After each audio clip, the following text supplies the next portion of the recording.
ஆண்டவராய் இயேசு கிறிஸ்துவின் நாமத்தினால் உங்கள் யாவருக்கு என்னுடைய அன்பான வாழ்த்துக்களை நன்றிகள் நான் தெரிவித்துக் கொள்கிறேன்.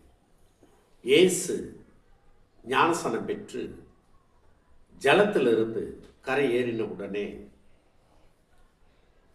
இதோ வானம் அவருக்கு திறக்கப்பட்டது. தேவ ஆவி புறாவை போல இறங்கி தம்மேல் வருகிறதை கண்டார். அன்றையும் வானத்திலிருந்து ஒரு சத்தம் உண்டாகி,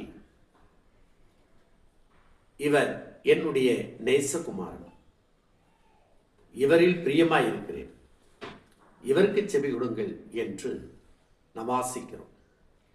ஆண்டவராய் இயேசு கிறிஸ்து எல்லா நீதியும் நிறைவேற்றுவதற்கு யோவானால் யோர்தான் நதியிலே ஞானஸ்நானம் பெற்றுக்கொண்டார். ஞானஸ்நானம் பெற்றபோது வானம் அவருக்கு திறக்கப்பட்டது. தேவ ஆவியானவர் புறாவை போல இறங்கி தம்மேல் வருகிறதை அவர் கண்டார் என்று நாம் வாசிக்கிறோம்.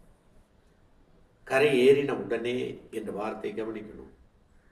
அப்போஸ்தலர் 2:38 பிலிப்பு மந்திரியும் தண்ணீரில் இறங்கினார்கள், பிலிப்பு அவனுக்கு ஞானஸ்நானம் கொடுத்தான் என்று நாம் வாசிக்கிறோம். எனவே ஞானஸ்நானம் என்பது திருமுழுக்கு என்று சொல்லக்கூடிய தண்ணீரில் முழுகி எடுப்பது. தேவனுக்கு நாம் நன்றி சொல்லுவோம்.